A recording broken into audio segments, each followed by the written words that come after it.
Hello students, welcome back to my YouTube channel. Last video में हमने complete किया था चैप्टर 5 के एग्जांपल्स। आज की वीडियो में हम सॉल्व करेंगे एक्सरसाइज 5.1 के कुछ questions. Now exercise 5.1 question number 1, in which of the following situations does the list of numbers involved make an arithmetic progression and why.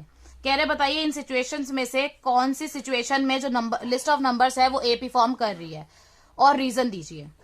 First part देखते हैं। The taxi fare after each kilometre when the fair is ₹15 for first kilometre and ₹8 for each additional kilometre.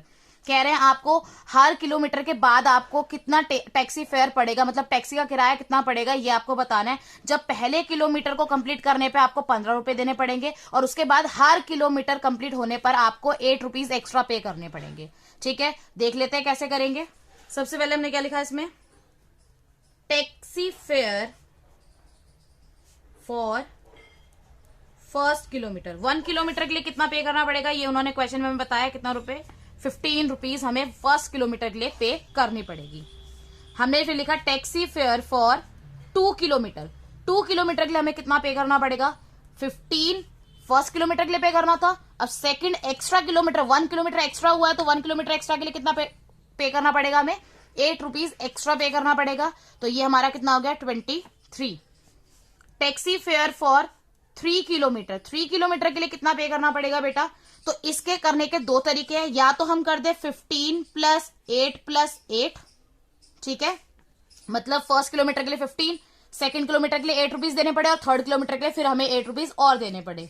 ठीक है, या तो हम इसे ऐसे कर दे, या फिर हम इसको ऐसे कर सकते हैं, 15 + 3 किलोमीटर का निकालना, तो हमने क्या करा, 2 × 8, तो ये भी हमारा किसके इक्वल होगा, 31। चाहे तो आप ऐसे लिख लिए या फिर ऐसे लिख लीजिए, ठीक है, कोई फर्क नहीं पड़ेगा।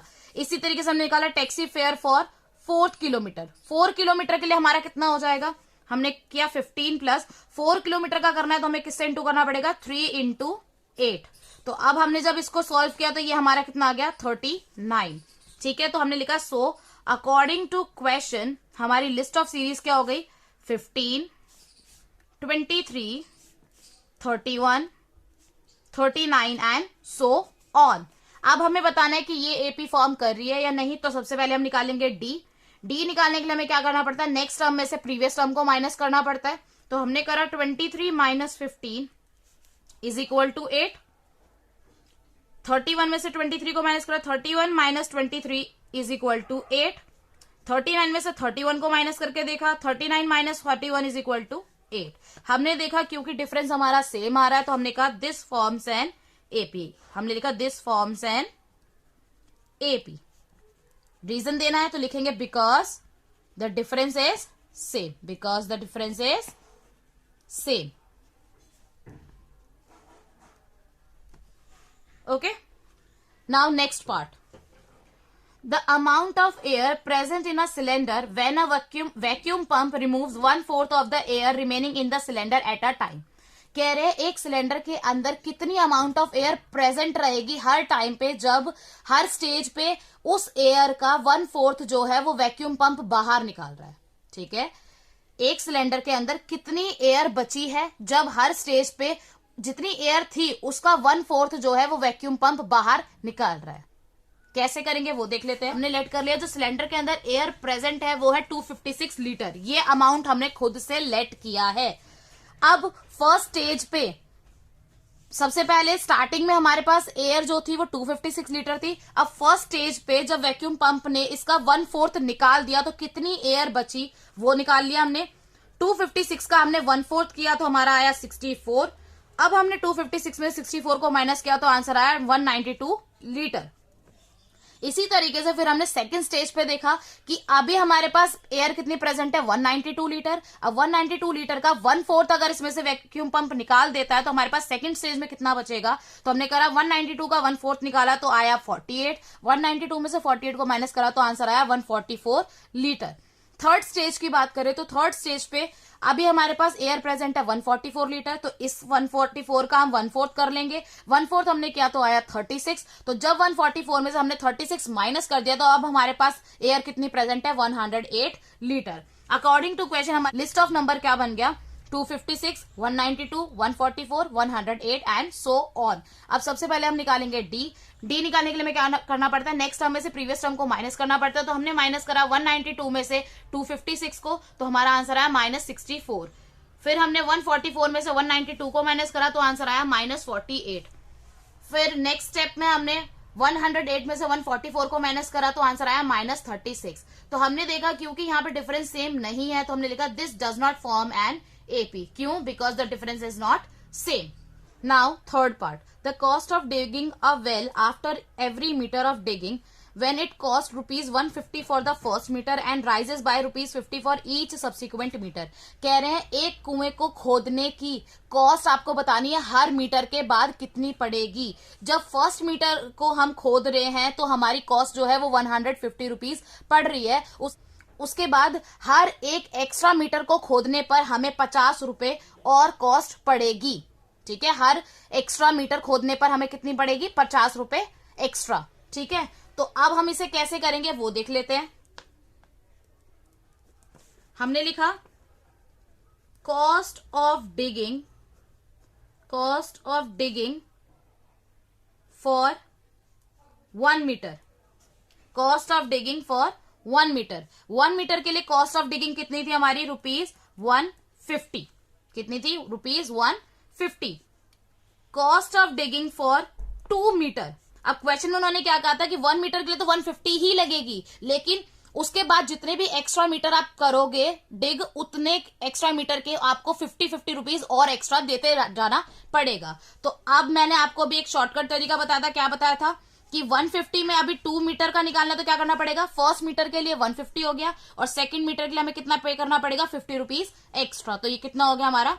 200। ठीक है, फिर हमने इसी तरीके से निकाला 3 मीटर का। तो 3 मीटर का निकालने के लिए क्या करना पड़ेगा? 150 प्लस 3 है तो किससे मल्टीप्लाई कर दूं? 2 इंटू, और जो हमारी एक्स्ट्रा की कॉस्ट थी 50 रुपीज, तो ये हमारा कितना हो गया? 250। इसी तरीके से 4 मीटर का निकालेंगे तो हमें क्या करना पड़ेगा? 150 प्लस 4 है तो कितना करना पड़ेगा? 3 से मल्टीप्लाई करना पड़ेगा, और एक्स्ट्रा की कॉस्ट कितनी थी? 50 रुपीज, तो ये हमारा हो गया 300। ठीक है, तो इसके अकॉर्डिंग हमारी जो लिस्ट ऑफ नंबर्स है वो क्या बन गई? हमने लिखा according to question list of number will be 150, 200, 250, 300 and so on. अब नेक्स्ट स्टेप हमारा क्या हो जाएगा? हम निकालेंगे डी। डी निकालने के लिए हमें क्या करना पड़ेगा? नेक्स्ट टर्म में से हमें प्रीवियस टर्म को माइनस करना पड़ेगा। तो 200 में से 150 को हमने माइनस करा तो आंसर आया 50। 250 में से 200 को माइनस करा तो आंसर आया हमारा अगेन 50। 300 में से माइनस करा 250 को तो आंसर अगेन आया हमारा 50। तो अब हमने देखा कि यहां पे जो डी था वो हमारा आ रहा था सेम। यहां पे इस क्वेश्चन में जो डी था वो हमारा सेम आ रहा है, 50 आ रहा है। तो हमने लिखा so this forms an AP because the difference is same. Because the difference is same. Now fourth part, the amount of money in the account every year when ₹10,000 is deposited at the compound interest of 8% per annum। Question में उन्होंने आपको क्या कहा है कि ये बताओ account में हर साल कितनी अमाउंट प्रेजेंट होगी जब आपने स्टार्टिंग में 10,000 डाले हैं और वो भी कंपाउंड इंटरेस्ट पे, जो कि कितना है? 8%। तो बेटा सबसे पहले तो ये चीज समझिए कि कंपाउंड इंटरेस्ट जो होता है वो आपका हर साल जितनी अमाउंट आपके अकाउंट में प्रेजेंट होती है उस पर मिलता है। ठीक है, वो सेम नहीं रहता, वो चेंज होता रहता है। अब हम इसे कैसे करेंगे वो देख लेते हैं। सबसे पहले हमने स्टार्टिंग अमाउंट लिख ली। तो स्टार्टिंग अमाउंट हमारी कितनी थी? Starting amount is equal to 10,000। ठीक है, तो अब हमारी फर्स्ट ईयर पे कितनी होगी अमाउंट आफ्टर 1 ईयर? 1 ईयर के बाद हमारी कितनी अमाउंट प्रेजेंट होगी बैंक में वो निकालनी है। तो हमने देखा 10,000 तो हमारे यही थे। अब 1 साल कंप्लीट होने पर इस 10,000 पे हमें 8% इंटरेस्ट मिलेगा, तो हमने इसका 8% निकाल लिया। 10,000 का 8% कैसे निकालेंगे? 8/100। परसेंटेज का साइन हटाते तो 100 लगाते हैं, 0 से 0 कट गए तो कितना आया? 800। मतलब 1 साल कंप्लीट होने पर 10,000 पे हमें 800 रुपए इंटरेस्ट मिलेगा। तो टोटल हमारे अमाउंट कितना हो गया इसमें? 10,800। 10,800।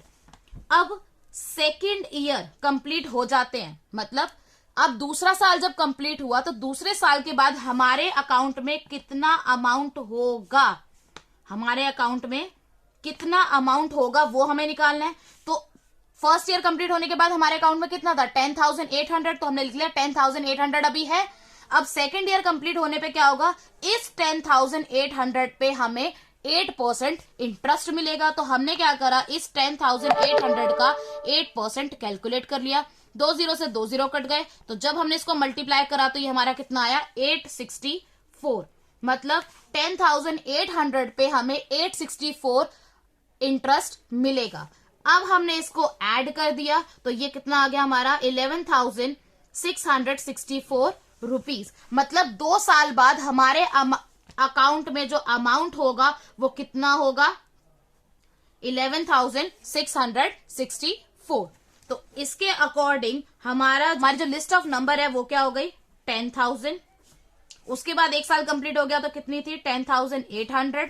उसके बाद 1 साल कंप्लीट हुआ तो कितना हो गया 11,664 एंड सो ऑन। अब नेक्स्ट स्टेप हमारा क्या हो जाएगा, हम निकालेंगे डी। डी निकालने के लिए हमें क्या करना पड़ेगा, नेक्स्ट टर्म में से प्रीवियस टर्म को माइनस। तो हमने करा 10,800 माइनस 10,000, तो ये हमारा कितना हो गया 800। 11,664 में से माइनस कर दिया 10,800, तो ये हमारा कितना हो गया हमारा 864। अब हमने देखा कि ये जो हमारा डिफरेंस है वो सेम नहीं है, तो हमने लिखा so this does not form an AP. This does not form an AP because the difference is not same. Now question number 2. Write first 4 terms of the AP when the first term A and the common difference D are given as follows. Question number 2 में आपको क्या कह रखा है इन्होंने कि आपको AP की 4 टर्म्स निकाल के देनी है जब आपको फर्स्ट टर्म दे रखी है और कॉमन डिफरेंस दे रखा है। ठीक है, यहाँ पे आपके 4 पार्ट्स हैं, मैं आपको 2 पार्ट्स कराऊंगी, बाकी के आपको खुद से सॉल्व करने हैं। ठीक है, तो फर्स्ट पार्ट करते हैं इसका। अब हमने फर्स्ट पार्ट लिख लिया है। क्वेश्चन में उन्होंने में क्या दे रखा था कि आपको 4 टर्म्स निकालनी है, मतलब फर्स्ट टर्म तो आपको दे ही रखी है ए, आपको निकालनी है A2, A3 और A4। ठीक है, फर्स्ट टर्म तो दे ही रखी है आपको, बाकी की 3 टर्म्स आपको कैलकुलेट करनी है। अब A2 निकालने के लिए हमें क्या करना पड़ेगा A प्लस डी। A3 निकालने के लिए हमें क्या करना पड़ता है A प्लस 3 है, तो यहां पे क्या हो जाएगा 2 इंटू डी। A4 निकालने के लिए क्या करना पड़ेगा A प्लस 4 है, तो यहां पे क्या हो जाएगा 3 इंटू डी। ठीक है, इसी तरीके से अगर 5 निकालना होता तो क्या होता है A प्लस 5 था तो 4 इंटू डी, 6 होगा तो A प्लस 5D। ठीक है, अब निकाल लेते हैं। A2 निकालने के लिए फॉर्मूला क्या हो गया A प्लस डी, तो A है हमारा 10 प्लस D है हमारा 10, 10 प्लस 10 कितना होता है 20। A3 निकालने के लिए फॉर्मूला क्या हो जाएगा A प्लस 2D, तो A है हमारा 10 प्लस 2 मल्टीप्लाई D है हमारा 10। तो पहले मल्टीप्लाई करेंगे, तो मल्टीप्लाई करा तो 10 प्लस 20, 10 में 20 प्लस करा तो कितना आया 30। ठीक है, इसी तरीके से फोर्थ टर्म निकालने के लिए A प्लस 3D, तो A है हमारा 10 प्लस 3 इंटू डी है हमारा 10। पहले मल्टीप्लाई करा तो 10 प्लस 3 इंटू 10 30, 10 में 30 ऐड किया तो कितना आया 40। तो हमारी जो AP बन जाएगी वो क्या बन जाएगी, सो AP इज इक्वल टू कितने हो जाएगा हमारा 10 20 30 40। ठीक है, ये हमारी हो गई AP। फर्स्ट टर्म हमारी दे ही रखी थी 10, सेकेंड टर्म हो गई 20, थर्ड टर्म हो गई 30 और फोर्थ टर्म हो गई हमारी 40। ठीक है, इसके बाद मैं आपको इसका 5th पार्ट करवा देती हूं क्योंकि वो थोड़ा डेसिमल में है, बाकी के पार्ट्स आप खुद करिएगा। 5th पार्ट हमने नोट कर लिया है। अगेन हमें निकालना है A2, तो A2 का फॉर्मूला था A प्लस डी, तो A है हमारा -1.25 प्लस D है हमारा -0.25। सबसे पहले ब्रैकेट को ओपन कर लेते हैं, तो हमने करा -1.25 प्लस माइनस माइनस 0.25। अब हमने -1.25 और -0.25 को सॉल्व किया तो कितना आया -1.50। अब हमें निकालनी है A3, तो A3 का फॉर्मूला क्या था A प्लस 2D, तो हमने करा A थी वैल्यू ए की वैल्यू थी -1.25 प्लस 2 मल्टीप्लाई डी की वैल्यू थी हमारी -0.25। ठीक है, अब पहले हम इसको सॉल्व कर लेते हैं, मल्टीप्लाई कर लेते हैं ब्रैकेट को ओपन करके। हमने इसको मल्टीप्लाई करा तो कितना आया, -2 को जब हमने 0.25 से मल्टीप्लाई करा तो कितना आया, -0.50। ठीक है, अब ब्रैकेट ओपन कर लिया तो हमारा कितना हो गया, -1.25 प्लस माइनस -0.50। तो आंसर कितना हो गया हमारा, -1.75। A4 की वैल्यू निकालनी है तो A प्लस 3D हो जाएगा फॉर्मूला। अगेन A की वैल्यू थी हमारी -1.25 प्लस 3 इंटू ब्रैकेट में -0.25। अब हमने 3 को जब -0.25 से मल्टीप्लाई करा तो आंसर कितना आया, आंसर आया -0.75। तो अब हम इसको ब्रैकेट को ओपन कर लेते हैं तो -1.25 प्लस माइनस 0.75। जब हमने -1.25 और -0.75 को हमने सॉल्व किया तो आंसर कितना आ गया हमारा, 2.00। इस तरीके से अब हमारी एपी क्या हो गई, फर्स्ट टर्म थी हमारी -1.25, सेकेंड टर्म हमारी आ गई -1.50, थर्ड टर्म हमारी आ गई -1.75, फोर्थ टर्म आ गई हमारी 2.00। ठीक है, इसी तरीके से इसके बाकी के पार्ट्स भी सॉल्व होंगे बेटा। सेम मेथड से आपको इसके बाकी के पार्ट्स को सॉल्व करना है। ठीक है।